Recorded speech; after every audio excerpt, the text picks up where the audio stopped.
هی سلام به روی ماه. انگلیسیت هم ضعیفه ها. گیرنده مطلبو میگیره. گرفتم. فعلا چیه؟ شما بگو. من جسارت نمیکنم. خوب کارتو بلدی. ماشین خودته؟ با اجازت. البته تا صبح ماشین است. مازاراتی که گوشه پارکینگه. شما دستور بده من سری 7 رو میکشم بیرون. خب چیکار کنیم الان؟ بالای اندرز روفمه.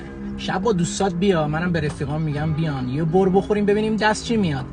حالا بزن شمارمو. خانم آدرس تا خیابون بالاتر بود، به تو گفتم. بله سلام عزیزم. که بر بخوریم ها؟ نه من آدرس بالاتر خانم.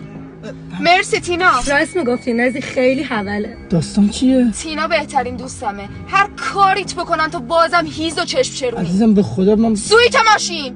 ببین فرید جون، الانم اگه کلیدای خونه رو ازت نمیگیرم برای اینه که بری آتا آشغالات جمع کنی. حالا با پای پیاده را بیفت توی خیابون ببینم کی آخه به تو پام.